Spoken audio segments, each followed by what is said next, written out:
ये कहानी है एक छोटे से गांव रामगढ़ की। ये गांव बहुत सुंदर और हरा भरा था। चारों ओर इस गांव की हरियाली के चर्चे थे।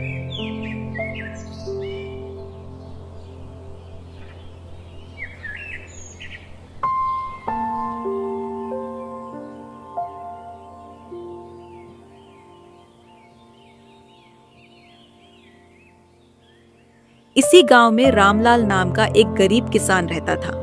उसका जीवन बहुत ही साधारण था। वे गांव में अकेला ही रहता था, लेकिन कुछ समय पहले तक रामलाल का भी एक बहुत बड़ा और खुशहाल परिवार हुआ करता था, जिसमें रहते थे रामलाल की पत्नी सरिता, उसके माता पिता और एक प्यारा सा बेटा। लेकिन समय ने उसके जीवन में ऐसा तूफान लाया कि सब कुछ उजड़ गया। पत्नी बीमारी से चल बसी, माता पिता वृद्धावस्था में संसार छोड़ गए और उसका बेटा शहर जाकर बस गया, लेकिन कभी लौटकर नहीं आया। रामलाल दिन रात खेतों में काम करता, लेकिन उसके मन में एक गहरी उदासी थी।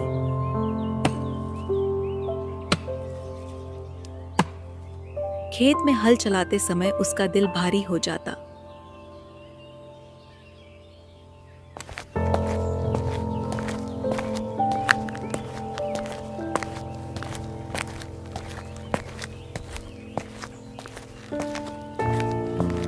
घर लौटने पर सन्नाटा उसका स्वागत करता। कोई बात करने वाला नहीं, कोई सुनने वाला नहीं। वह बस अकेले अपने आंसुओं के साथ जीवन काट रहा था।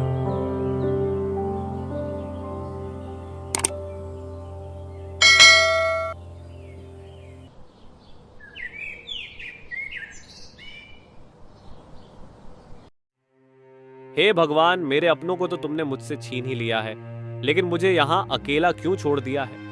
मुझे भी अपने पास बुला लो भगवान।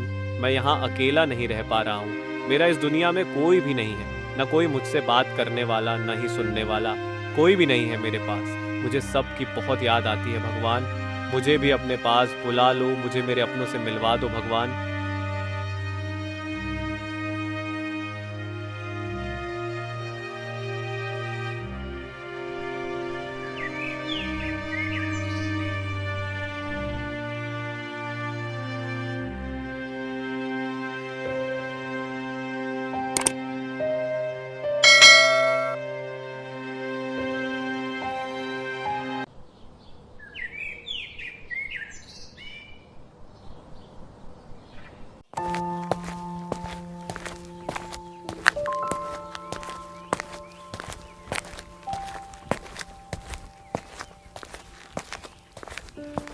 एक दिन जब रामलाल खेत में काम कर रहा था, उसने देखा कि पास के पेड़ पर एक बंदर बैठा है। पहले तो रामलाल ने ध्यान नहीं दिया और वापस अपना काम करने में लग गया। वे बंदर पेड़ पर बैठा रामलाल को ही देख रहा था।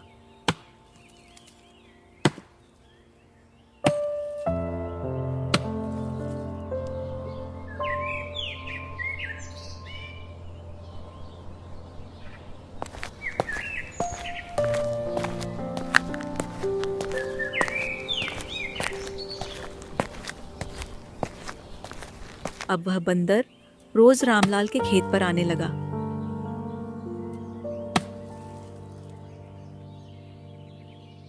वह कभी आम चुराकर खा लेता,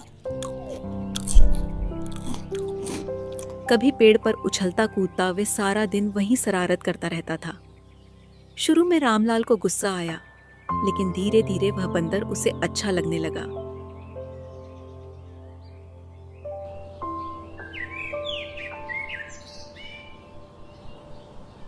एक दिन रामलाल ने पेड़ के नीचे कुछ फल रख दिए।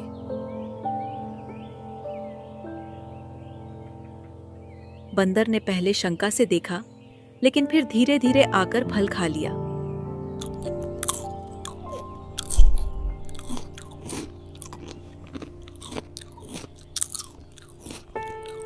रामलाल ने मुस्कुराते हुए कहा, जा खा ले, तुझे तो कोई चिंता नहीं, बस मस्ती में जीता है। बंदर उसे बहुत से देख रहा था और उसकी बातों को भी बहुत गौर से सुन रहा था। ऐसा लग रहा था कि मानो वे उसकी पीड़ा को समझ रहा था।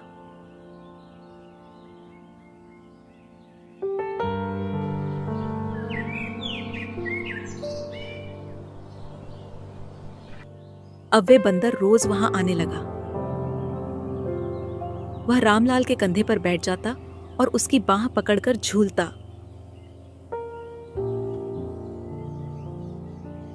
और रामलाल को हंसाने की कोशिश करता।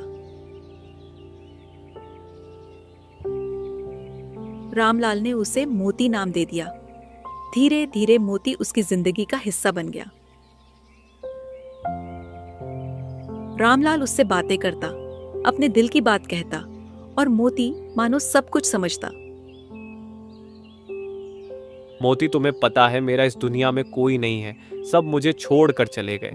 अब जाके इतने समय बाद मुझे तुम मिले, तुमसे मिलकर मुझे बहुत अच्छा लगा। अब तुम हमेशा मेरे साथ ही रहना। अब से तुम मेरे सब कुछ हो, मेरा परिवार, दोस्त, रिश्तेदार, सब तुम ही हो। तुम मुझे छोड़कर कहीं मत जाना। मोती रामलाल की हर एक बात को बहुत ध्यान से सुनता और समझता भी था।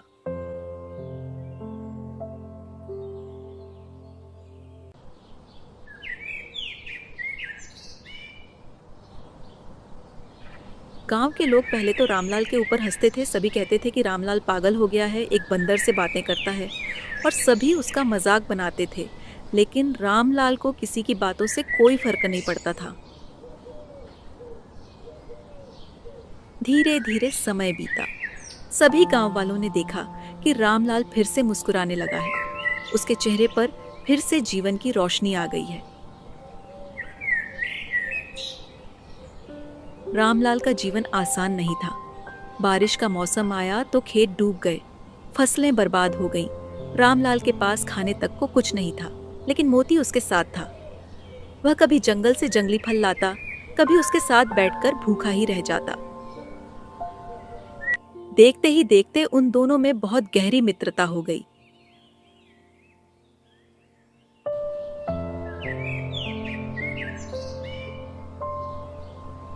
एक दिन रामलाल बहुत बीमार हो गया। उसे बुखार था और शरीर में ताकत नहीं थी।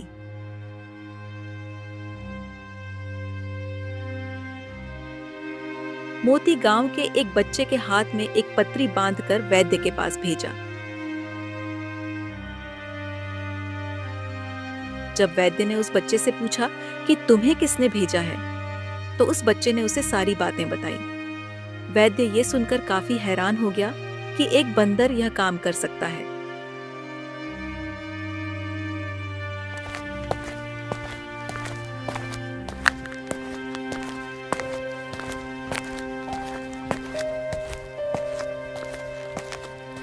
वे रामलाल के घर आया और उसने रामलाल का इलाज किया और कहा, रामलाल, तुम्हारा ये मित्र कोई साधारण पशु नहीं है, बल्कि ये तो भगवान का अवतार है।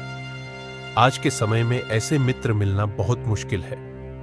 तुम्हारी जान भी तुम्हारे इस मित्र की वजह से ही बच पाई है। अपने इस मित्र का अच्छे से ख्याल रखना, ये किसी हीरे से कम नहीं है। वैद्य की बातें सुनकर रामलाल की आंखें भर आईं। उसे पता चल गया कि ये बंदर ही उसके दुख का साथी है।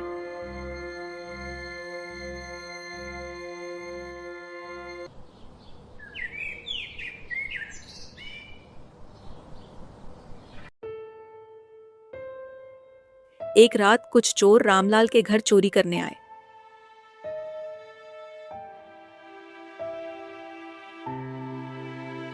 रामलाल गहरी नींद में था, लेकिन मोती ने उन्हें देख लिया। उसने शोर मचाया और उन पर हमला भी किया।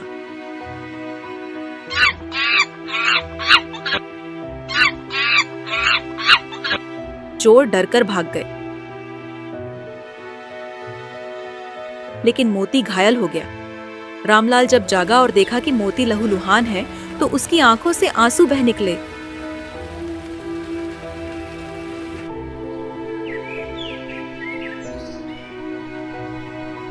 रामलाल ने कई दिन उसकी सेवा की, वैद्य को बुलाया, लेकिन मोती की हालत बिगड़ती गई।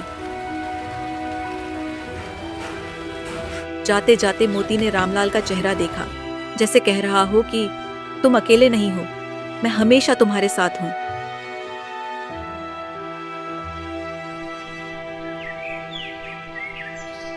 मोती की मौत ने रामलाल को तोड़ दिया, लेकिन उसने फिर खुद को संभाला।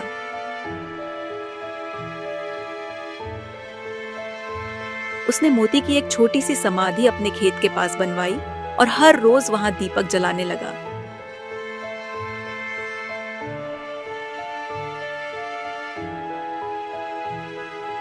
मोती की यादें अब रामलाल की ताकत बन गई थीं।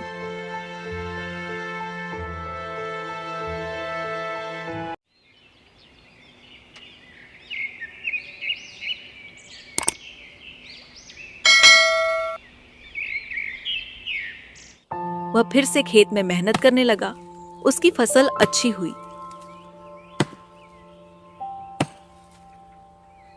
गांव के लोग उसकी मेहनत और लगन को देखकर प्रेरित होने लगे। रामलाल ने गांव के बच्चों को खेतों के बारे में सिखाना शुरू किया।